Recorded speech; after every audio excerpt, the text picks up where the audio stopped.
साल के सेलिब्रेशन जो चल रहे हैं उसमें कुछ भी इंसिडेंट नहीं होने के वास्ते हम आज हैदराबाद ट्रैफिक पुलिस की तरफ से सबसे ज़्यादा drunk and drive special teams लगाए हुए हैं।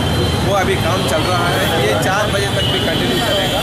और इसके अलावा हम ट्रैफिक जो इम्पॉर्टेंट रोड्स पे पूरे ट्रैफिक बैरिकेड्स लगा के स्पीड कंट्रोल कर रहे हैं और कुछ ऑल फ्लाईओवर्स भी हम क्लोज करें ताकि रैश और स्पीड पे जाके कोई हादसा ना हो।